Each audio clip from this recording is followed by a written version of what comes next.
میں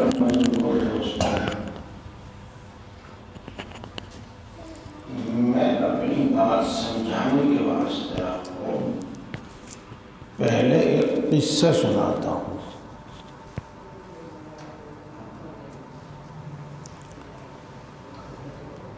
جنگل میں ایک کاشتکار بکرے اور بکریاں پالتا تھا۔ اس کے ریوڑ میں ایک بہت اچھا تازہ فربا موٹا بکرا تھا۔ بقرعید کا زمانہ آ گیا تو اس نے سوچا کہ میں یہ بکرا اگر شہر میں لے جا کر بیچوں تو مجھے بڑے اچھے دام مل جائیں گے۔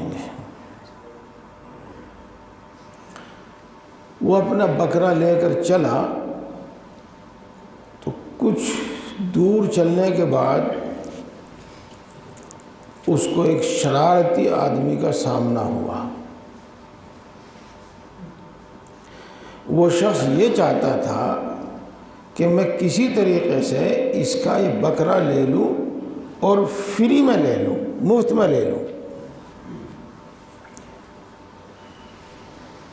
تو اس نے ایک سازش رچی اور یہ کہا کہ بھائی تمہارا کتا بڑا اچھا ہے، اگر بیچنا چاہو تو میں اس کا خریدار ہوں۔ وہ شخص سوچنے لگا کہ میں تو بکرا لیے ہوئے ہوں، کتا نہیں، یہ اس کو کتا کہہ رہا ہے۔ تو اس نے اس کو 2-4 گالیاں دی، اندھا بہرا کیا کہا اور آگے چل دیا۔ کچھ دور آگے چلنے کے بعد پھر اس کو ایک شخص ملا اور اس نے کہا کہ بھائی تمہارا کتا بہت اچھا ہے، اگر تم بیچنا چاہو تو میں اس کا خریدار ہوں۔ اس نے پھر اس کو برا بھلا کہا اور آگے چل دیا۔ کچھ آگے چلنے کے بعد پھر اس کو ایک شخص ملا اور اس نے کہا کہ تمہارا کتا بہت اچھا ہے، اگر تم بیچنا چاہو تو میں اس کا خریدار ہوں۔ تو کئی بار اور بار بار یہ سننے کے بعد اب وہ سوچنے لگا کہ ارے بھائی، جس کو تو بکرا کہتا ہے اور بکرا سمجھے بیٹا ہے، کہیں یہ کتا تو نہیں ہے؟ لیکن پھر اس نے کہا نہیں کتا نہیں ہے، یہ تو بکرا ہی ہے، میرے ہاں بکری سے پیدا ہوا ہے، میں نے اس کو بچپن سے پالا ہے، یہ تو بکرا ہی ہے۔ کچھ دور آگے چلا، پھر اس کو ایک شخص ملا اور کہا کہ تمہارا کتا بہت اچھا ہے، اگر تم بیچو تو میں اس کا خریدار ہوں۔ غرض یہ کہ کچھ فاصلے پر اس کو ایک آدمی ملتا رہا اور اس بکرے کو بجائے بکرے کے کتا کہتا رہا، اور اس شخص کا شک و شبہ بڑھتا رہا۔ نوبت یہاں پہنچی کہ جب وہ شہر کے قریب پہنچا تو ایک شخص ملا، اس نے کہا کہ تمہارا کتا بہت اچھا ہے، اگر تم بیچو تو میں اس کا خریدار ہوں۔ تو وہ اپنے اس بکرے کو چھوڑ کر واپس چل دیا۔ کہا کہ میں تو بکرا بیچنے جا رہا ہوں، قربانی میں تو بکرا ہوتا ہے، کتا نہیں ہوتا۔ تو اس کو چھوڑ کر چل دیا۔ وہ شریر آدمی جو اس کے پیچھے لگے ہوئے تھے، انہوں نے بکرا پکڑ لیا۔ دوستو، یہ کہانی اور یہ قصہ ہمارے یہاں بہت مشہور ہے۔ یہ قصہ سچ مچ ہو یا نہ ہو، لیکن بہرحال یہ حقیقت ہے کہ پروپیگنڈا آدمی کا ذہن بدل دیتا ہے، آدمی کی ذہنیت تبدیل کر دیتا ہے۔ آج کی فضا میں کچھ ایسا ہی نظر آ رہا ہے کہ اسلام اور مسلمانوں کے خلاف جو پروپیگنڈا ہو رہا ہے اس سے ہمارے نوجوان خاص طور سے اور پوری امت عام طور سے اس سے متاثر نظر آتی ہے، اور کچھ اس طرح کی باتیں ان کی زبان سے سنی جا رہی ہیں جو بہرحال ایمان اور یقین رکھنے والے اور دین کو، دین اور اسلام کو سچا دین اور اللہ کا بھیجا ہوا دین سمجھنے والا، یقین کرنے والا ہرگز وہ بات نہیں کہہ سکتا۔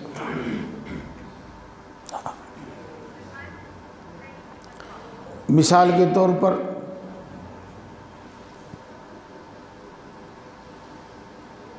بھائی آپ کی لڑکی کے لیے ایک رشتہ ہے، اگر آپ پسند کریں تو میں آپ کو بتا دوں، دکھلا دوں۔ ہاں بھائی بتائیے۔ دیکھو ان کے ہاں زمین بھی ہے، باغ بھی ہے، گھر بھی ہے، گھیر بھی ہے، ٹریکٹر بھی ہے، گاڑی بھی ہے، سب کچھ ہے۔ بس بات اتنی ہے کہ لڑکا ملا جی ہے، کرتا پجامہ پہنتا ہے، داڑھی رکھتا ہے۔ آپ کیا سمجھے اس گفتگو سے؟ اس کی اس بات سے یہ سمجھ میں آتا ہے کہ لڑکے میں کوئی عیب نہیں، بس اتنا عیب ہے کہ اس میں داڑھی رکھے ہوئے ہے۔ لڑکے میں کوئی عیب نہیں، سب بھلائیاں خوبیاں موجود ہیں، بس اتنا عیب ہے کہ کرتا پجامہ پہنتا ہے۔ میرے دوستو، جس شخص کا یہ یقین ہو، جس شخص کا یہ ایمان ہو کہ داڑھی رسول اللہ صلی اللہ علیہ وسلم کا طریقہ ہے، تمام انبیاء کا طریقہ ہے، کیا وہ اس طرح کے الفاظ بول سکتا ہے؟ اگر یہ معاملہ ہے تو پھر ہم کیا کہیں گے؟ وہی جو میں آپ سے عرض کر رہا ہوں کہ آج کے پروپیگنڈے سے، آج کے ماحول سے ہمارا نوجوان خاص طور سے متاثر ہے۔ کتنے سوال ہمارے پاس آتے ہیں کہ بڑے اچھا گھرانہ ہے، ہمیں سب کچھ پسند ہے، لیکن ان کی طرف سے شرط یہ ہے کہ داڑھی کٹا دو۔ تو کیا میں شادی کے واسطے داڑھی کٹا سکتا ہوں؟ یہ سوال ہمارے پاس آتا ہے۔ اور بات یہی نہیں بلکہ اس سے آگے تک کی بھی بات ہے۔ یوں کہتی ہے لڑکی، اگر مجھے رکھنا ہے تو پینٹ پہنو، شرٹ پہنو، داڑھی کٹاؤ، اور نہیں تو مجھے چھوڑ دو۔ یہ نوبت یہاں تک پہنچ چکی ہے۔ ہمارا نوجوان آج کی فضا سے متاثر ہے، آج کے پروپیگنڈے سے متاثر ہے۔ کچھ باتیں ہماری زبان پر ایسی چڑھ گئی ہیں کہ بات بات میں ہماری زبان سے وہ چیز نکلتی ہیں، موقع بموقع ہمارے زبان سے وہ بات نکلتی ہیں اور ہمارے اندر کی بات کو وہ بتاتی ہیں۔ مثال کے طور پر جس محلے میں آپ گزر رہے ہوں اور وہاں پر بہت سارے بچے آوارہ گھوم رہے ہوں تو سمجھ لو کہ مسلمانوں کا محلہ ہے۔ اس کے دل میں اسلام اور مسلمان کی طرف سے نفرت ہے، اس نفرت کا یہ اظہار کر رہا ہے۔ جس محلے سے آپ گزریں اور اس محلے میں گندگی کے ڈھیر ہوں تو سمجھ لو کہ مسلمانوں کا محلہ ہے۔ وہ کچھ مہذب سے الفاظ میں اسلام اور مسلمانوں کی برائی کر رہا ہے، مذمت کر رہا ہے۔ تو میرے بزرگوں اور دوستو، یہ عام فضا بنتی جا رہی ہے، یہ عام فضا بنتی جا رہی ہے اور پروپیگنڈے سے ہم متاثر ہیں۔ میں آج آپ کے سامنے یہ بیان نہیں کروں گا کہ اسلام کو چھوڑ کر ہمیں کن مشکلات کا اور مصائب کا سامنا کرنا پڑے گا۔ بس آج میں آپ کے سامنے اسلام کی 2-4 خوبیاں بیان کروں گا تاکہ ہمارے دل میں چھپا ہوا ایمان ظاہر ہو جائے اور ہمارے دل کی گہرائی میں جو اسلام کی قیمت ہے وہ ہماری زبان پر بھی آ جائے، ہماری نگاہوں کے سامنے آ جائے۔ بزرگوں اور دوستو، اللہ تبارک و تعالیٰ قرآن پاک میں ارشاد فرماتے ہیں الیوم اکملت لکم دینکم، آج میں نے تمہارا دین مکمل کر دیا، وَأَتْمَمْتُ عَلَيْكُمْ نِعْمَتِي، اور میں نے تمہیں اپنی کامل نعمت عطا کر دی، پورا کامل احسان تم پر کر دیا، بڑی نعمت تم کو عطا کر دی۔ وَرَضِيتُ لَكُمُ الْإِسْلَامَ دِينًا، اور میں نے تمہارے واسطے دین اسلام پسند کیا ہے۔ ان الفاظ سے آپ سمجھ سکتے ہیں کہ دین اسلام کتنی بڑی نعمت ہے، کتنی بڑی نعمت ہے۔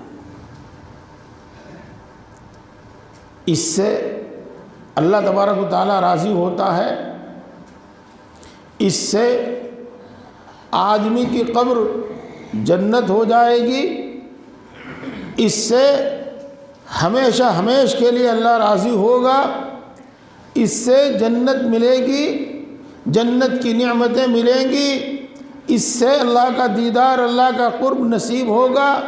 یہ باتیں اپنی جگہ پر بالکل درست ہیں۔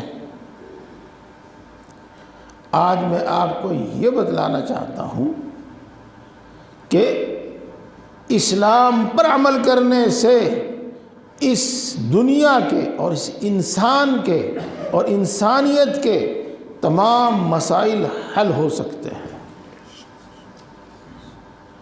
اور خود انسان کے اپنے تمام مسائل حل ہو سکتے ہیں اسلام پر عمل کرنے سے۔ بات اتنی ہے کہ ہمارے دل میں پورا صحیح یقین ہونا چاہیے، کامل یقین ہونا چاہیے۔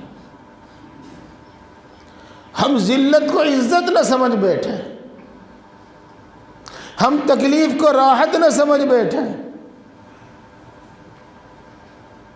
یہ بھی پروپیگنڈے کا اثر ہوتا ہے۔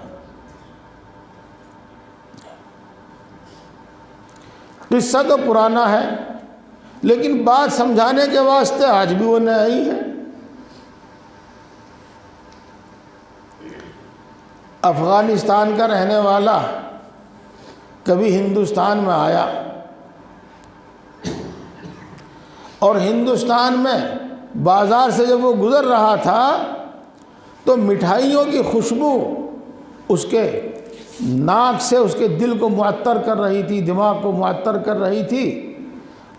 پیسہ اس کے پاس نہیں تھا اور اس کی خوشبو کو دیکھ کر اس سے رہا نہیں گیا، تو اس نے ایک حلوائی کی دکان پر ہاتھ بڑھایا اور اس کی مٹھائی اٹھائی اور کھا لی۔ حلوائی نے اس کو مارا، اس نے حلوائی کو مارا، بات پہنچی کوتوال صاحب تک، داروغہ جی تک۔ اس زمانے کے مطابق، اس زمانے کے رواج اور سزاؤں کے مطابق کوتوال صاحب نے فیصلہ کیا کہ اس کو گدھے پہ بٹھاؤ اور اس کے پیچھے ڈھول بجاؤ اور یوں کہو کہ یہ شخص چور ہے، خیانت کرنے والا ہے، چور ہے۔ یہ تو اس کو ایک گدھے پہ بٹھا کر پیچھے ڈھول بجاتے ہوئے چلے اور یہ کہتے ہوئے چلے کہ یہ چور ہے، خیانت کرنے والا ہے۔ خیر اس کو گھمایا جتنا گھمانا تھا اور وہ اپنا وطن چلا گیا، واپس اپنے وطن چلا گیا۔ وہاں جا کر لوگوں نے پوچھا کہ ہندوستان کیسا ملک ہے؟ اس نے کہا کہ ہندوستان بڑا اچھا ملک ہے، بہت اچھا ملک ہے، اب کچھ تو اس کی خوبی بتاؤ۔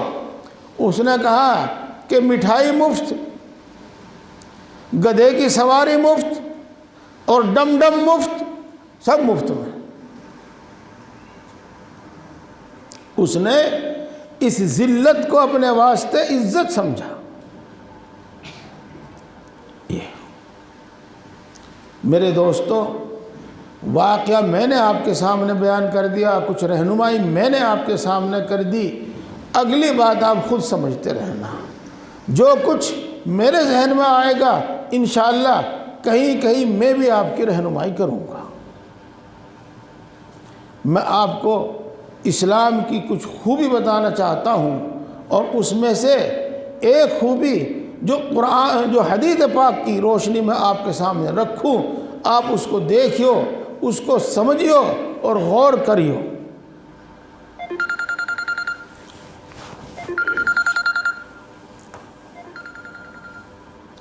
رسول اللہ صلی اللہ علیہ وسلم میدان عرفات میں ہے، حجۃ الوداع ہے۔ رسول اللہ صلی اللہ علیہ وسلم نے جو آخری حج کیا، اس حج کا موقع ہے میدان عرفات میں۔ آج میں آپ کو ایک بات، فائدے کی بات بتا دیتا ہوں۔ دوستو، آپ جانتے ہیں اگر کوئی شخص اپنی گفتگو میں کہے ماشاءاللہ، کوئی شخص اپنی گفتگو میں کہے انشاءاللہ، کوئی کہے اپنی بات میں الحمدللہ، تو آپ اس کے ان کلمات سے سمجھ جائیں گے کہ یہ مسلمان ہے۔ ہاں، تو دیکھو، زبان اور الفاظ، ان کی بھی کچھ دلالت ہوتی ہے، یہ بھی کسی چیز کی علامت اور نشانی ہوتی ہے۔ تو میں آپ سے یہ عرض کروں کہ تاریخ اسلام اور سیرت اسلام میں اور سیرت نبی صلی اللہ علیہ وسلم میں جو کلمات اور جو الفاظ استعمال ہوتے ہیں، ان کو یاد رکھا کرو، ان کو بولا کرو۔ یہ ہمارے اور آپ کے مومن ہونے کی نشانی ہے، اور ہمارے اور آپ کے ایمان کی نشانی ہے، اور یہ رسول اللہ صلی اللہ علیہ وسلم سے محبت کی نشانی ہے، اور یہ اپنے دین کی عظمت اور وقار کی نشانی ہے۔ اس لیے میں نے آپ کے سامنے پہلے حجۃ الوداع کہا، اور پھر کہا آخری حج، لیکن آپ اس کو حجۃ الوداع ہی کہا کرو۔ بہرحال حجۃ الوداع ہے، اور رسول اللہ صلی اللہ علیہ وسلم میدان عرفات میں ہیں، خطبہ فرما رہے ہیں، خطبہ دے رہے ہیں، اور لوگوں سے خطاب کر کے فرماتے ہیں، اے لوگو، یہ کون سا شہر ہے؟ صحابہ کرام فرماتے ہیں کہ ہم حیران رہ گئے رسول اللہ صلی اللہ علیہ وسلم کا یہ سوال سن کر، اس لیے کہ سب کو معلوم ہے کہ آپ احرام باندھے ہوئے ہیں، میدان عرفات میں ہیں، حج کا دن ہے آج، تو حج تو مکہ مکرمہ ہی میں ہوتا ہے، پھر آپ اس کا نام کیوں پوچھ رہے ہیں؟ شاید ایسا معلوم ہوتا ہے کہ رسول اللہ صلی اللہ علیہ وسلم اس شہر کا نام تبدیل کر کے کوئی دوسرا نام رکھیں گے۔ اس لیے ہم نے کہا اللہ و رسولہ اعلم، اللہ اور اس کے رسول خوب جانتے ہیں۔ تو رسول اللہ صلی اللہ علیہ وسلم نے ارشاد فرمایا، اے لوگو، کیا یہ شہر قابل احترام شہر مکہ نہیں ہے؟ ہم سب نے کہا ہاں یا رسول اللہ صلی اللہ علیہ وسلم، یہ قابل احترام شہر مکہ ہے۔ سارے عرب کے نزدیک بیت اللہ قابل احترام، اور سارے عرب کے نزدیک مکہ قابل احترام۔ پھر آپ نے ارشاد فرمایا، اے لوگو، یہ مہینہ کون سا مہینہ ہے؟ صحابہ کرام فرماتے ہیں کہ پھر ہم حیران رہ گئے، چونکہ رسول اللہ صلی اللہ علیہ وسلم احرام باندھے ہوئے ہیں اور میدان عرفات میں ہیں، اور سب جانتے ہیں کہ حج تو ذی الحجہ میں ہوتا ہے، آخر آپ اس مہینے کا نام کیوں دریافت فرما رہے ہیں؟ کیا آپ اس مہینے کا نام بدلنا چاہتے ہیں؟ ہم نے کہا اللہ و رسولہ عالم، اللہ اور اس کے رسول زیادہ جانتے ہیں، خوب جانتے ہیں۔ تو رسول اللہ صلی اللہ علیہ وسلم نے ارشاد فرمایا کیا یہ مہینہ قابل احترام مہینہ ذی الحجہ نہیں ہے؟ لوگوں نے کہا، صحابہ نے عرض کیا ہاں یقیناً یہ ذی الحجہ ہے، قابل احترام مہینہ ذی الحجہ ہے۔ آپ کو میں بتلا دوں کہ زمانے جاہلیت میں بھی 4 مہینے بڑے قابل احترام مہینے ہوتے تھے، اور ان 4 مہینوں میں ایک مہینہ ذی الحجہ بھی ہے، اور ان 4 مہینوں میں عرب لڑائی نہیں کرتے تھے، جنگ نہیں کرتے تھے، اور پورے اطمینان کے ساتھ امن کے ساتھ رہا کرتے تھے۔ اس کے بعد پھر ارشاد فرمایا اے لوگو آج کا دن کون سا دن ہے؟ ہم یہ سن کر پھر حیران رہ گئے اور سوچنے لگے دن میں کہ شاید اس کا نام بدلیں گے۔ اس کے بعد ہم نے کہا اللہ و رسولہ عالم، اللہ اور اس کے رسول خوب جانتے ہیں، اللہ اور اس کے رسول زیادہ جانتے ہیں۔ رسول اللہ صلی اللہ علیہ وسلم نے ارشاد فرمایا اے لوگو کیا یہ قابل احترام دن یوم عرفہ نہیں ہے؟ ہم سب نے کہا ہاں یہ قابل احترام دن عرفہ کا دن ہے، جس دن حج ہوتا ہے، عرفہ، یوم عرفہ۔ اس کے بعد رسول اللہ صلی اللہ علیہ وسلم نے ارشاد فرمایا اے لوگو تمہاری جان، تمہارے مال اور تمہاری عزت و آبرو اسی طرح قابل احترام ہے جس طریقے سے یہ شہر قابل احترام ہے، اور جس طریقے سے یہ مہینہ قابل احترام ہے، اور جس طریقے سے یہ دن قابل احترام ہے۔ میرے دوستو، رسول اللہ صلی اللہ علیہ وسلم نے تمام انسانوں کی اور خصوصاً مسلمانوں کی جان کو بیت اللہ سے زیادہ قابل احترام قرار دیا۔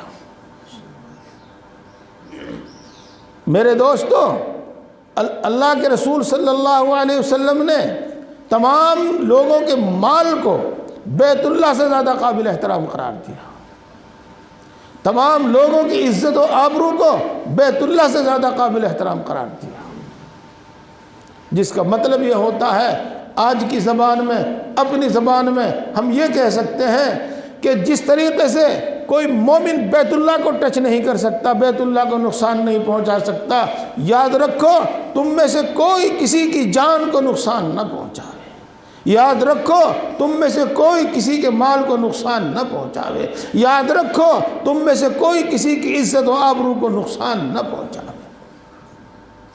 اب میں آپ سے پوچھتا ہوں، جب یہ 3 چیزیں قابل احترام ہیں اور ان میں کسی کو یہ اجازت نہیں دی گئی ہے کہ کسی کی جان کو نقصان پہنچاوے، کسی کے مال کو نقصان پہنچاوے، کسی کی عزت و آبرو کو نقصان پہنچاوے، تو میرے دوستو ان 3 باتوں کے علاوہ اور بچا کیا ہے؟ ساری حکومتیں انہی چیزوں کی حفاظت کے واسطے ہے، سارے قانون، ساری عدالتیں انہی چیزوں کی حفاظت کے واسطے ہیں۔ دیکھو کس قدر قابل احترام قرار دیا۔ اگر ہم اس پر عمل کریں اور پوری طریقے سے عمل کریں تو ہم کتنے امن و امان کے ساتھ، کتنے سکون و اطمینان کے ساتھ ہم زندگی گزار سکتے ہیں، اور اس پوری دنیا میں کیسا امن و امان ہو سکتا ہے اور کیسا سکون و اطمینان ہو سکتا ہے۔ اگلی بات بھی ہوگی، اسی بات کو میں ایک اور مثال سے آپ کو سمجھانا چاہتا ہوں۔ واللہ لا یؤمن، واللہ لا یؤمن، واللہ لا یؤمن، رسول اللہ صلی اللہ علیہ وسلم ایک بار نہیں، 2 بار نہیں، کئی بار قسم کھا کر ارشاد فرماتے ہیں خدا کی قسم وہ مومن نہیں ہے، خدا کی قسم وہ مومن نہیں ہے، خدا کی قسم وہ مومن نہیں ہے۔ صحابہ کرام رضوان اللہ تعالیٰ علیہم اجمعین نے طلب کر پوچھا اے اللہ کے رسول آخر کون مومن نہیں ہے؟ ارشاد فرمایا وہ شخص مومن نہیں ہے، وہ مومن اور مسلمان کہلانے کے لائق نہیں ہے جس کے پڑوسی اس کی تکلیف سے محفوظ نہ ہو۔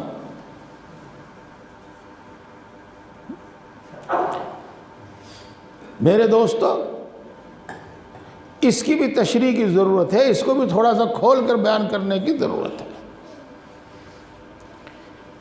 میں اپنے پڑوسی سے مطمئن ہوں اور میرا پڑوسی مجھ سے مطمئن ہو، میرا طرز عمل اس کے ساتھ ایسا ہو، اس کا طرز عمل میرے ساتھ ایسا ہو، اس کی زندگی ایسی ہو اور میری زندگی ایسی ہو کہ وہ میری طرف سے، میں اس کی طرف سے پوری طریقے سے مطمئن ہوں۔ مثال کے طور پر میرے گھر میں جوان بیٹی ہے اور میں اپنے گھر سے دور ہوں، میں سفر میں ہوں، تو مجھے یہ اطمینان ہونا چاہیے، اپنے پڑوسی کے طرز عمل سے مجھے یہ اطمینان ہونا چاہیے کہ کوئی بات نہیں، اگر میں اپنے گھر سے دور ہوں، میرا پڑوسی میرے اپنے گھر ہے، جس طریقے سے وہ اپنی عزت و آبرو کی حفاظت کرے گا، جس طریقے سے وہ اپنے مال کی حفاظت کرے گا، اسی طریقے سے وہ میری بھی عزت و آبرو کی حفاظت کرے گا، میرے بھی مال کی حفاظت کرے گا۔ اور جب تک انسان کے اندر یہ جذبہ پیدا نہ ہو، اس وقت تک وہ صحیح معنی میں مومن کہلانے کے، مسلمان کہلانے کے لائق نہیں ہے۔ اب آپ بتائیے، جتنی بات میں آپ کے سامنے کہہ رہا ہوں، حدیث کے حوالے سے کہہ رہا ہوں، اب آپ بتائیے کہ اسلام کی خوبیاں ایسی ہیں، اسلام کی خوبیاں ایسی ہیں کہ جس کو کامل درجے کی نعمت کہا جاوے، مکمل درجے کی نعمت کہا جاوے، اور انسان اپنے گھر کی اس نعمت سے، اپنے گھر کی اس دولت سے لاپرواہ اور دوسروں کے پیچھے چلے۔ جیسا کہ مولانا روم فرماتے ہیں کہ ہمارا حال اس طرح کا ہے جیسا کہ ایک شخص جس کے سر پر ایک ٹوکرا رکھا ہوا ہو، روٹیوں سے بھرا ٹوکرا رکھا ہوا ہو، اور پھر وہ در بدر بھیک مانگتا ہو اور در بدر روٹی کا ٹکڑا مانگتے پھر رہا ہو۔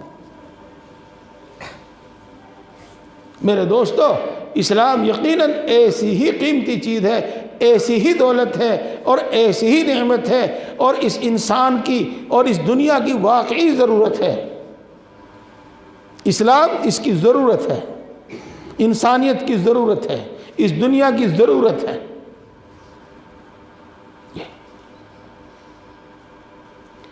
اگلی بات پھر میں شروع کر دوں میرے دوستو۔ ہاں،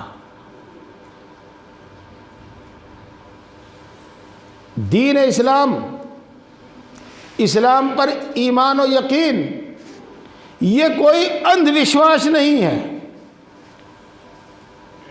یہ محض اندھا ہو کر کسی بات کو سمجھ لینے اور مان لینے والی بات نہیں ہے، بلکہ پورے علم کے ساتھ اور پوری بصیرت کے ساتھ اور پوری عقل کے ساتھ انسانوں نے اس کو سمجھا ہے اور اس کی خوبیوں کا اعتراف کیا ہے، اس کی خوبیوں کو تسلیم کیا ہے۔ والذین اذا ذکروا بآیات ربہم لم یخروا علیہا صما وعمیانا، جب ان کے سامنے اللہ کی آیتیں ذکر کی جاتی ہیں اور اللہ کی آیتیں پڑھ پڑھ کر ان کو نصیحت کی جاتی ہے تو وہ اس پر اندھے اور بہرے ہو کر نہیں گر پڑتے، بلکہ وہ اس کو اپنے عقل سے، اپنی عقل سے، اپنے تجربے سے اور اپنے علم سے اچھی طرح سمجھتے ہیں۔ ادعو الی اللہ انا ومن، میں ایک بصیرت کے ساتھ، پورے علم کے ساتھ اور پوری بصیرت کے ساتھ میں بھی اور میرے ماننے والے بھی سب کو سیدھی راہ کی طرف بلا رہے ہیں۔ یہ قرآن پاک کی آیت شریفہ کا ترجمہ ہے۔ اسی واسطے اللہ تبارک و تعالی ارشاد فرماتے ہیں، اللہ ولی الذین آمنوا یخرجہم من الظلمات الی النور، اللہ مسلمانوں کا دوست ہے، اللہ ایمان والوں کا دوست ہے اور ان کو اندھیرے سے روشنی کی طرف لاتا ہے۔ میرے بزرگوں اور دوستوں، جن چیزوں کی اللہ ہمیں تعلیم دیتا ہے، جن چیزوں کی کہ اللہ کے رسول ہمیں تعلیم دیتا ہے وہ روشنی ہے، اور اس کے خلاف جو ہے وہ اندھیرا ہے۔ اگلی آیت میں اللہ تعالیٰ فرماتے ہیں وَالَّذِينَ كَفَرُوا أَوْلِيَاؤُهُمُ الطَّاغُوتُ يُخْرِجُونَهُم مِّنَ النُّورِ إِلَى الظُّلُمَاتِ، اور کافروں کے دوست سرکش قسم کے شیاطین ہیں جو ان کو روشنی سے اندھیرے کی طرف لاتے ہیں۔ زناکاری، بدکاری اندھیرا ہے اور پاک دامنی روشنی ہے۔ نشہ اندھیرا ہے، زندگی کو اندھیرے کنویں میں ڈالنے والی ہے شراب، زندگی کو اندھیرے کنویں میں ڈالنے والا ہے نشہ، اور پاکیزہ چیزوں کا استعمال جن کا اللہ رہے ہمیں حکم دیا ہے، ہمارے لیے حلال اور پاکیزہ چیزیں حلال کی گئی ہیں، ہمارے لیے پاکیزہ اور عمدہ چیزیں حلال کی گئی ہیں، وہ روشنی ہے۔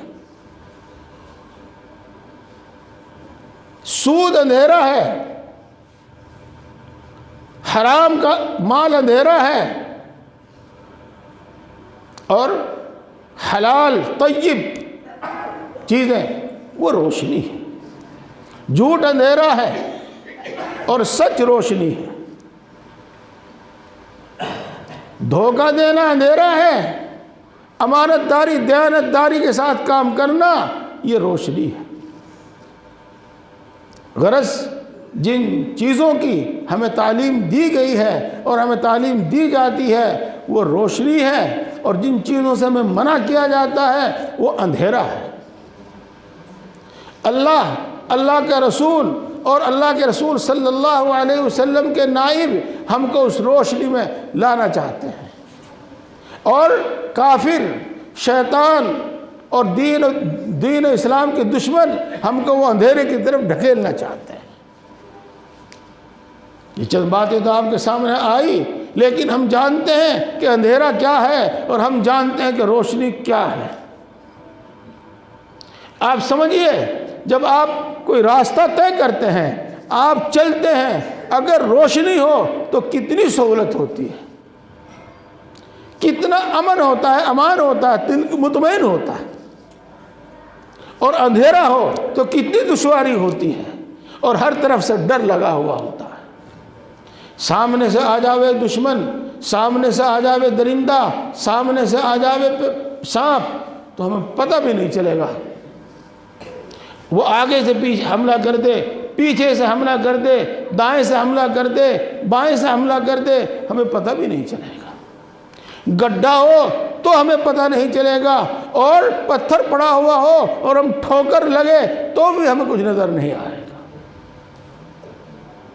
اب آپ سمجھیے اندھیرے میں چلنا کتنا دشوار اور کتنا خطرناک ہے، اور اس کے بالمقابل روشنی میں چلنا کتنا آسان اور کتنا پرامن ہے۔ دین اسلام روشنی ہے، شریعت اسلامی ایک روشنی ہے، اسلامی تعلیمات ایک روشنی ہے، اسلامی احکام ایک روشنی ہے، اسلامی اخلاق ایک روشنی ہے۔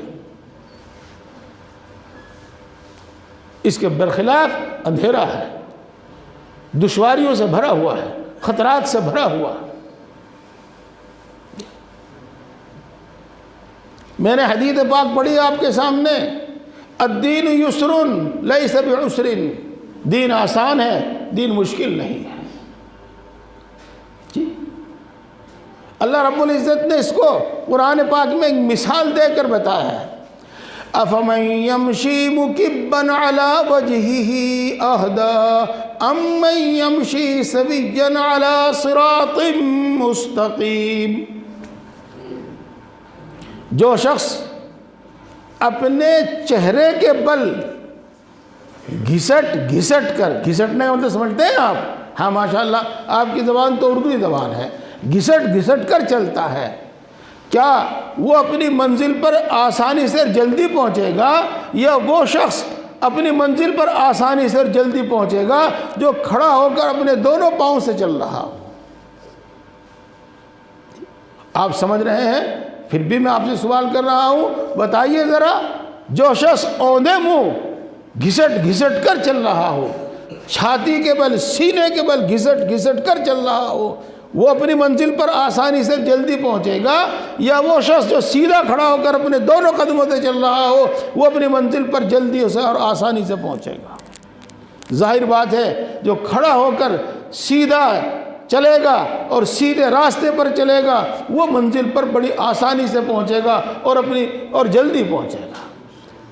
دین اسلام پر عمل کرنے والے کی مثال ایسی ہی ہے جو سیدھی راہ پر، سیدھے راستے پر، ہموار راستے پر اپنے دونوں قدموں سے چل رہا ہو، اور دین اسلام کو چھوڑ کر عمل کرنے والوں کا حال ایسا ہی ہے جیسا کہ وہ زمین پر گھسٹ گھسٹ کر چل رہے ہیں۔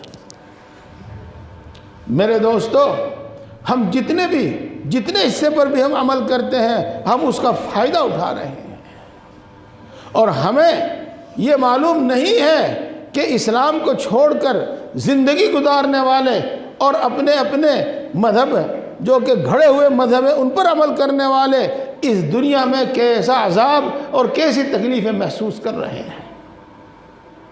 یہ باتیں ان کے پاس بیٹھنے سے اور ان کے قریب ہو کر ان کی بات سننے سے، ان کے قریب ہو کر ان کا حال جاننے سے پتہ چلتا ہے۔ بہرحال اسلام ایک روشنی ہے، اسلام ایک سیدھی راہ ہے، اسلام پر عمل کرنے والا ایسی سہولت اور آسانی سے اپنی زندگی گزارتا ہے جیسا کہ سیدھی راہ پر، ہموار راستے پر دونوں قدموں سے چلنے والا آرام سے اپنی منزل پر پہنچتا ہے۔ بہرحال میں سمجھتا ہوں کہ اس مجلس میں بس اتنی بات پر اکتفا کیا جاوے، اور میں آپ سے گزارش کروں گا کہ نئے سرے سے ہم ایمان لائیں، نئے سرے سے ہم اسلام کو قبول کریں۔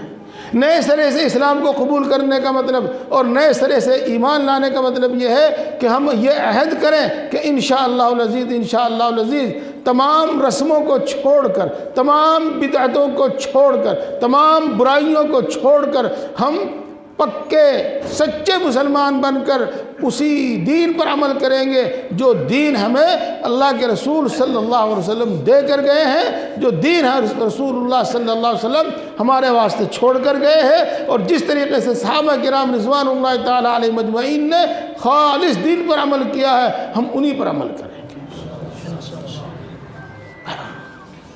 وہ تمام گناہ، وہ تمام برائیاں، وہ تمام باتیں جو ہمارے اندر داخل ہو گئی ہیں ہم ان سب برائیوں کو انشاءاللہ العزیز چھوڑ دیں گے۔ میرے بزرگوں اور دوستو، آپ جانتے ہیں اس موضوع پر یہ بات آپ کو بار بار سنائی جاتی ہے۔ اس مومن کی، مسلمان کی ذمہ داری صرف یہی نہیں ہے کہ وہ دین پر قائم رہے، وہ امن و امان پر قائم رہے، وہ سچائی پر قائم رہے، وہ امانت داری پر قائم رہے، بلکہ اس مومن کی ذمہ داری یہ بھی ہے کہ خود تو ان سب چیزوں پر قائم رہے، لیکن اس دنیا سے برائی کو مٹانے کے واسطے بھی وہ اپنی قابلیت اور اپنی صلاحیت خرچ کرے، صرف کرے۔ کنتم خیر امت اخرجت للناس تأمرون بالمعروف وتنہون عن المنکر وتؤمنون باللہ۔ تم بہترین امت ہو، تم کو اس دنیا میں غلبہ اور عزت اسی لیے دیا گیا ہے تاکہ تم بھلائی کا حکم کرو، تاکہ تم برائی کو مٹاؤ۔ اے میرے نوجوان بھائیوں، اگر ہم خود ہی برائیوں میں مبتلا ہو جائیں گے تو پھر برائی سے تو بھر جائے گی، یہ دنیا برائی سے بھر جائے گی، اور کوئی دوسرا اس میں برائی کو برائی سمجھنے والا نہیں ہے، اور کوئی دوسرا اس میں برائی کو مٹانے والا نہیں ہے۔ اس لیے میرے بزرگوں اور دوستو، وہ چند گناہ جن میں عام طور سے آج ابتلا ہے، میں آپ کے سامنے ان کی طرف صرف اشارہ کر کے چھوڑتا ہوں، چونکہ آپ ان کو خوب سمجھتے ہیں اور خوب جانتے ہیں۔ پروپیگنڈے کے اثر سے اور ماحول کے اثر سے ہم اس میں مبتلا ہو گئے ہیں۔ ان میں سے ایک ہے گرل فرینڈ اور بوائے فرینڈ والی زندگی، گرل فرینڈ اور بوائے فرینڈ والا کلچر۔ میرے دوستو، میرے بزرگوں اور میرے نوجوان بھائیوں، اسلام ہمیں پاک دامن رہنے کا حکم دیتا ہے، پاک دامن رہنے کا حکم دیتا ہے۔ اسلام ہمیں اپنی نگاہ کو پاک رکھنے کا حکم دیتا ہے، اپنی زبان کو پاک رکھنے کا حکم دیتا ہے، ہمیں دل کو پاک رکھنے کا حکم دیتا ہے۔ اسی واسطے حدیث پاک میں آیا ہے کہ آنکھ کا زنا دیکھنا ہے، اور ہاتھ کا زنا چھونا ہے، اور پاؤں کا زنا چل کر جانا ہے، اور دل کا زنا اس کی تمنا اور آرزو کرنا ہے۔ اس لیے میرے بزرگوں اور دوستو، ہم اپنے لیے بھی وہ ماحول بناویں، اپنی اولاد کے لیے بھی وہ ماحول بناویں جس میں ان کو زنا سے ایسی ہی نفرت ہو جس طریقے سے کہ اسلام میں زنا کو بری نظر سے دیکھا جاتا ہے۔ مثال کے طور پر پہلے ایک حدیث پاک آپ کو سنا دوں۔ رسول اللہ صلی اللہ علیہ وسلم نے ارشاد فرمایا، عورت کی خوشبو وہ ہے جو نہ مہکتی ہو۔ اگر عورت ایسی خوشبو لگا کر نکلے جس سے وہ مہکے اور دوسروں تک اس کی خوشبو پہنچ رہی ہو، تو چونکہ ایسی خوشبو جب دور سے ناک میں پہنچے گی تو آدمی اس طرف متوجہ ہوگا۔ تو عورت کو بجتا ہوا زیور پہن کر اور ایسی بھڑکدار خوشبو لگا کر نہیں نکلنا چاہیے کہ لوگ اس کی طرف متوجہ ہوں اور لوگ اس کو گندی نگاہوں سے دیکھیں، حویث بھری نگاہوں سے دیکھیں، خواہش کی نگاہ سے دیکھیں۔ اور جو عورت اس ممانعت کے باوجود خوشبو لگا کر چلتی ہے یا بجتا ہوا زیور پہن کر چلتی ہے تو وہ ایسی ویسی ہے، یعنی رنڈی ہے۔ تو زنا سے اسلام کو زنا میں اسلام اتنا ناپسندیدہ کام ہے۔ دیکھو، آپ کو معلوم ہوگا، شادی شدہ مرد اور شادی شدہ عورت اگر زنا کرے اور اس کا زنا ثابت ہو جاوے تو اسلام یہ کہتا ہے کہ اب اس کو روئے زمین پر رہنے کا حق نہیں ہے، پتھر مار مار کر اس کو جان سے مار دو۔ بہرحال آج کے دور میں اس اتنے گھناؤنے کام کو، اتنے برے کام کو برائی نہیں سمجھا گیا، اس کی برائی دلوں سے نکال دی گئی، قانون سے نکال دی گئی۔ بس ایک اتنی بات رکھی کہ کوئی زور زبردستی نہ کرے، آپ سے مرضی سے کچھ بھی کرے۔ اس کلچر سے، اس تہذیب سے ہمیں دور رہنا ہے۔ یہ اندھیرا ہے، یہ تباہ کرنے والا ہے انسان اور انسانیت کو تباہ کرنے والا۔ دیکھو، بات کچھ ذہن میں آئی، آپ اسلام کی خوبی سمجھ جائیں گے، اسلامی قانون کی، اسلامی شریعت کی خوبی ابھی سمجھ جائیں گے۔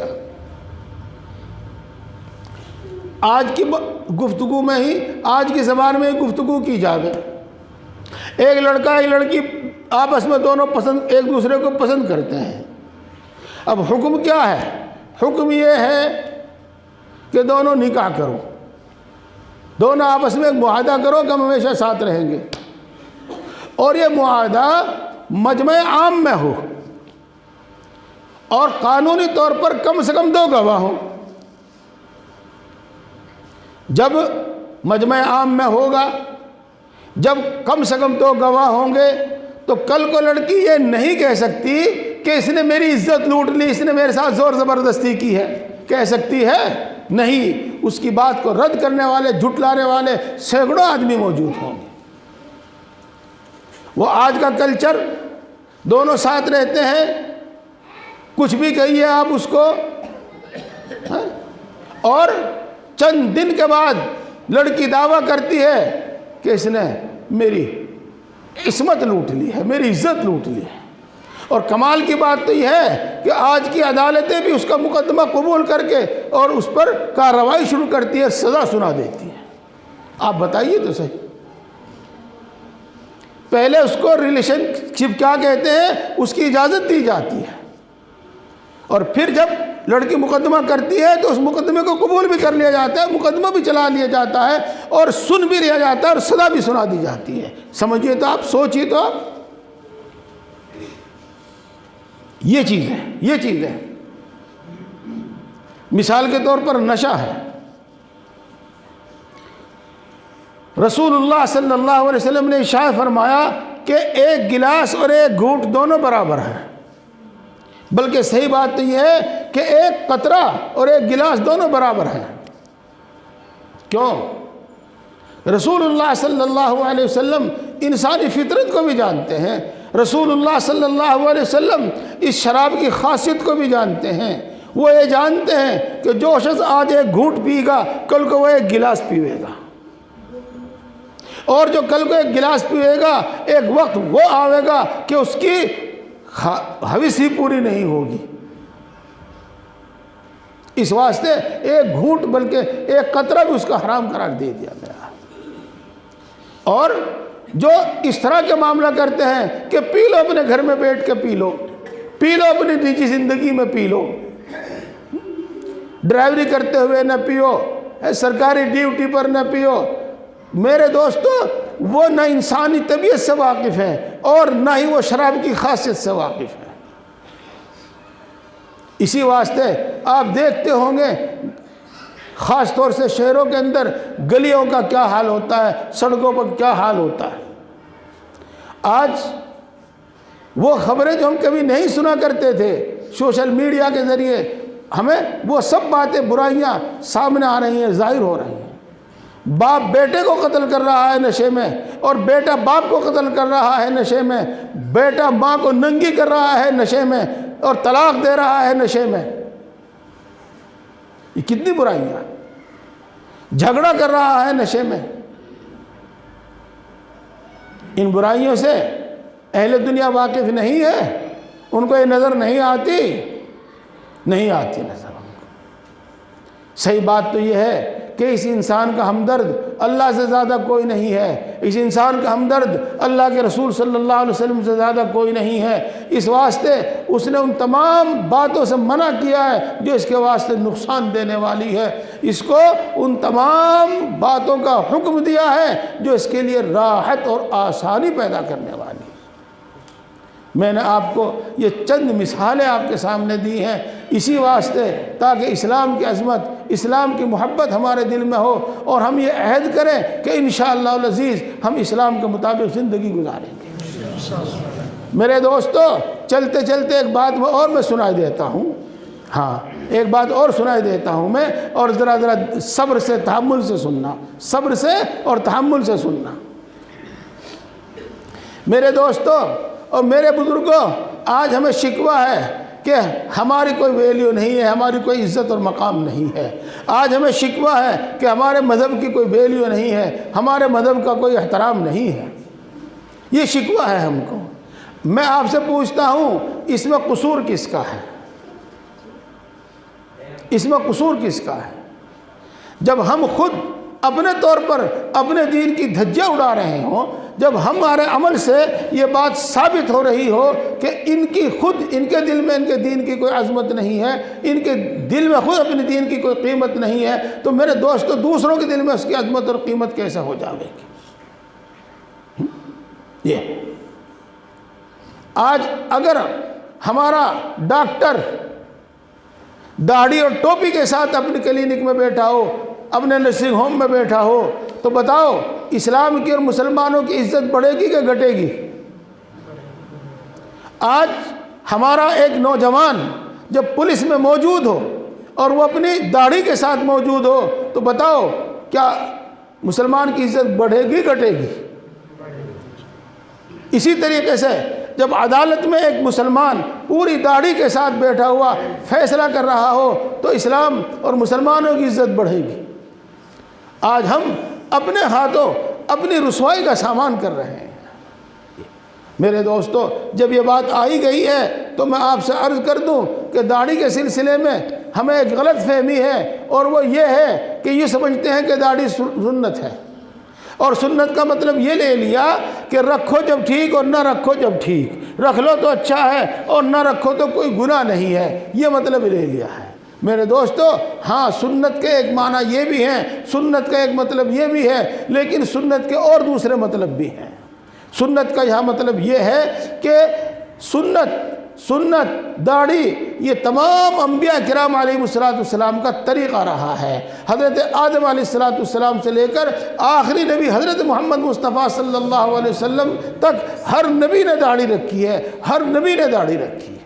یہ مطلب ہے یہاں پر یہ ان کا طریق ہے، اور اپنی ذات میں داڑھی رکھنا فرض ہے، اپنی ذات میں داڑھی رکھنا واجب ہے، اور فرض و واجب میں کوئی خاص فرق نہیں ہے۔ یہ تو میں عرض یہ کر رہا تھا، اسی طریقے سے آپ چلیے۔ داڑھی پر اگر آج تنازع ہے تو اس واسطے کہ وہ لوگ جانتے ہیں کہ ان کے دلوں میں داڑھی کی کوئی اہمیت نہیں ہے، اگر زور زبردستی کی جائے گی تو داڑھی رکھنا چھوڑ دیں گے۔ آج اگر برقعے کے خلاف اور پردے کے خلاف کچھ ہے تو وہ جانتے ہیں کہ 90% لوگ برقع نہیں استعمال کرتے، حجاب استعمال نہیں کرتے۔ اگر ہم تھوڑی سی اس پر سختی کریں گے اور تھوڑا سا ان کو ڈراویں گے، دھمکاویں گے تو یہ حجاب چھوڑ دیں گے۔ تو وجہ یہ ہے۔ بہرحال ان باتوں سے مجھے امید ہے آپ کو بہت فائدہ پہنچا ہوگا، اور میں عرض کروں گا پھر کہ ہم نئے سرے سے پھر ایمان لائیں، نئے سرے سے ہم عہد کریں کہ انشاءاللہ العزیز پورے دین پر ہم عمل کریں۔ میرے دوستو، اب آخر میں آپ کو 3-4 کچھ بہت فائدہ مند بات بتاتا ہوں۔ دین پر عمل کرنے میں رکاوٹ ہمارا معاشرہ ہے، ہمارا سماج اور ہمارا معاشرہ یہ دین پر عمل کرنے میں رکاوٹ ہے۔ چنانچہ آپ جانتے ہیں، میں بھی یہ چاہتا ہوں، آپ بھی یہ چاہتے ہیں کہ میری لڑکی کسی نیک لڑکے کے ساتھ بیاہ دی جاوے، شادی ہو جاوے۔ جو میرے پاس ہے میں اس کو دینے کو تیار ہوں۔ صحیح بات تو یہ ہے کہ انسان کو، ماں باپ کو اپنی اولاد سے اتنی محبت ہوتی ہے کہ وہ اپنا کلیجہ نکال کر ان کے سامنے رکھنے کو تیار ہے، خود تکلیف اٹھا کر اس کو آرام پہنچانے کی فکر میں رہتا ہے۔ تو جو کچھ اس کے پاس ہے، جو اس کی گنجائش ہے، وہ اس میں دینے میں کچھ کمی نہیں کرے گا۔ آج معاشرہ کیا ہو گیا ہے؟ معاشرے کی سوجھ بوجھ کیا ہو گئی ہے آج؟ آپ جانتے ہیں، آپ جانتے ہیں۔ ایک وقت وہ تھا جب اسلامی اخلاق اور اسلامی تعلیمات کا اثر تھا۔ میرے چچا کی لڑکی کانی ہے، اگر میں نہیں لوں گا تو کون لے گا اس کو؟ میں نکاح کروں گا اس سے۔ میری خالہ بڑی غریب ہے، اگر ہم اس کی مدد نہیں کریں گے اور ہم اس کی بچی نہیں لیں گے تو اور کون لے گا؟ یہی حال خالہ کا، یہی حال پھوپھی کا، یہی حال ماموں کا، یہی حال چچا کا۔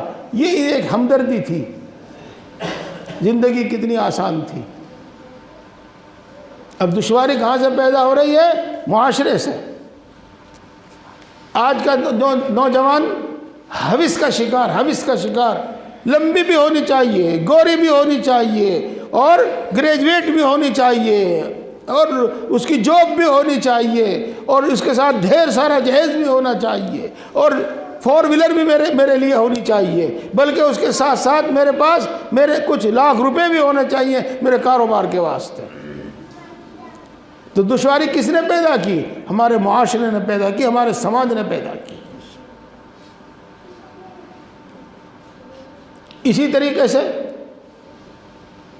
ایک غریب انسان ہے، وہ ہمدردی کا مستحق ہے، ہمدردی کا مستحق ہے۔ آج مال کی اتنی اہمیت ہمارے دل میں ہے کہ مالدار کی تو ہمارے ہاں قیمت ہے، مالدار کی تو ہمارے ہاں عزت ہے، اور غریب کی کوئی عزت نہیں، چاہے وہ جتنا بھلا آدمی ہو، جتنا وہ نیک آدمی ہو۔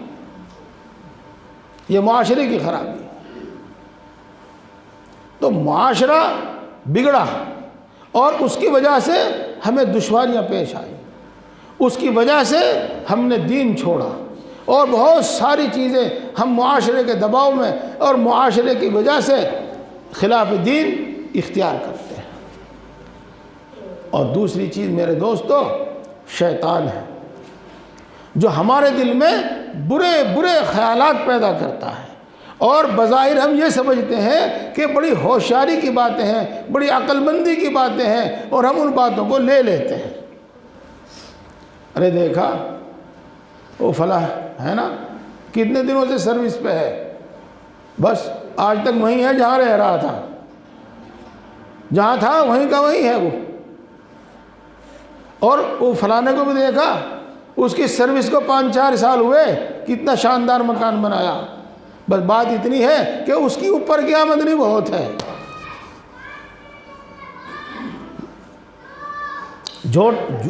دھوکہ، جھوٹ، بے ایمانہ، رشوت ستانی وغیرہ وغیرہ، ان چیزوں کو اچھا ہم سمجھنے لگے، اچھا سمجھنے لگے، اور جب ان چیزوں کو ہم اچھا سمجھنے لگے تو جس شخص کے اندر یہ باتیں ہیں اس کو ہم اچھا سمجھنے لگے، اس کو ہم عقل مند اور ہوشیار سمجھنے لگے۔ یہ معاشرے کی خرابی ہے۔ یہ چند مثالیں امید ہے کہ کافی ہوں گی آپ کے پاس۔ یہ شیطان ہمارے دل میں ڈالتا ہے یہ باتیں، اور ہم اس کی طرف لپک لیتے ہیں، دوڑ کر بھاگتے ہیں۔ اسی طریقے سے میرے بزرگوں اور دوستوں، ایک تیسری چیز ہے، وہ ہے نفس۔ یہ نفس کیا چیز ہے؟ ہمارے اندر الگ الگ طاقتیں ہیں۔ دیکھو، آنکھ میں ایک طاقت ہے، دیکھتی ہے۔ ناک میں ایک طاقت ہے، سونگھتا ہے۔ زبان میں ایک طاقت ہے، یہ چکھ کر میٹھا کڑوا بتاتی ہے۔ ہاتھ میں ایک طاقت ہے، یہ چھو کر بتاتا ہے۔ ایسے ہی ہمارے اندر ایک طاقت ہے جس کو نفس کہا جاتا ہے، اور اس کا مطالبہ ہمیشہ لذت اور راحت کا ہے۔ اس کو نہ حرام کا پتہ نہ حلال کا پتہ، کسی چیز کی اس کو پرواہ نہیں ہے، نہ عزت کا نہ ذلت کا، اس کو تو صرف مزہ چاہیے، اس کو تو صرف راحت چاہیے۔ یہ ہے وہ نفس۔ اب آپ سمجھ لیجئے گا کہ کتنے لوگوں کا مزاج یہی بن گیا، ہمیں تو راحت چاہیے کیسے بھی ہو، پیسہ چاہیے کیسے بھی ہو۔ یہ ہے نفس۔ ایک تیسری چیز ہے، ایک چوتھی چیز ہے جہالت۔ ہمیں اعمال اور کاموں کے، کام کہہ لیجئے گا، اعمال کے، کام کے اچھے نتیجے کا علم نہیں، برے نتیجے کا علم نہیں۔ انبیاء کرام علیہ السلام کو دنیا میں اسی واسطے بھیجا جاتا ہے، بشیر اور نذیر بنا کر بھیجا جاتا ہے۔ وہ ہر کام کا اچھا یا برا نتیجہ ہم کو بتلاتے ہیں۔ میرے دوستو، معاشرہ، نفس، شیطان اور جہالت، ان کی بنا پر ہم دین سے دور ہوتے ہیں۔ ان کا علاج علم، ذکر، مجاہدہ، آخرت کی فکر، فکر آخرت، اور نیک لوگوں کی صحبت ہے۔ علم سے آپ کو برے بھلے کا پتہ چلے گا، ذکر سے آپ کا دل، آپ کی طبیعت ایسی ہو جائے گی کہ برائی سے نفرت کرے گی، برائی کو چھوڑ دے گی، بھلائی سے محبت کرے گی، بھلائی کو قبول کرے گی اور بھلائی کو اختیار کرے گی۔ ذکر کی یہ خاصیت ہے، اور ذکر کے اثر سے شیطان بھاگ جاتا ہے، شیطان بھی بھاگ جاتا ہے۔ اور میرے دوستو، مجاہدہ، دنیا کا کوئی بھی کام ہو اس میں مشقت ضرور ہوتی ہے، اس میں مشقت ضرور ہوتی ہے۔ اگر آدمی مشقت سے بھاگے تو دنیا کا کوئی کام نہیں کر سکتا۔ بالکل یہی مثال ہے، اگر آدمی مشقت سے بھاگے گا تو دین کا کوئی کام نہیں کر سکتا۔ تو عمل سے پہلے، عمل کے دوران جو کچھ مشقت ہو، اور وہ صحیح معنی میں مشقت بھی نہیں ہوتی، اس کو برداشت کر لینا چاہیے، تو دین پر چلنا آسان ہو جاتا ہے۔ میرے دوستو، ایک چیز ہے فکر آخرت۔ دیکھو، ہم میں سے ہر شخص بے چین ہے، پریشان ہے کل کی فکر کی وجہ سے۔ کل میرے بچے کیا کھائیں گے، کل مجھے سواری کی ضرورت پڑے گی تو میں کیا کروں گا، کل مجھے دوائی کی ضرورت پڑے گی تو میں کیا کروں گا، کل میرے بچوں کی شادی ہوگی تو میں کیا کروں گا۔ اگر ہمیں آخرت کے حال معلوم ہو، آخرت کا حال احوال ہمیں معلوم ہو کہ وہاں کیا چیز ہمیں راحت دینے والی ہے اور کیا چیز ہمیں تکلیف دینے والی ہے، تو پھر ہم وہ اچھے اعمال کریں گے جن کا نتیجہ وہاں پر راحت ہوگی، اور ہم برائیوں سے بچیں گے جن کا نتیجہ وہاں پر تکلیف ہوگی۔ اس لیے فکر آخرت۔ اور میرے دوستو، ایک پانچویں چیز ہے اہل اللہ کی صحبت، اللہ والوں کی صحبت۔ میں پورے یقین کے ساتھ کہتا ہوں، اس وقت آپ کے اندر جو ایمان جاگا ہوا ہے اور اس وقت ایمان کی اور اسلام کی جو عظمت آپ کے دل میں ہے، وہ اس سے تھوڑی دیر پہلے، گھنٹے پہلے نہیں ہوگی۔ یہ آپ کی صحبت کا اثر ہے، یہ جو باتیں سن رہے ہیں آپ، ان باتوں کا اثر ہے۔ اس لیے جب ہم اہل اللہ کی صحبت اختیار کریں گے تو دین کی عظمت، بھلائیوں کی محبت اور بھلائیوں کا شوق ہمارے اندر پیدا ہوگا، برائیوں سے نفرت ہمارے اندر آئے گی۔ اس واسطے دین اسلام جس کی عظمت اور قدر اور جس کے مطابق زندگی گزارنے کی میں نے آپ سے اس وقت گزارش کی ہے، اس پر چلنے کے واسطے ان چار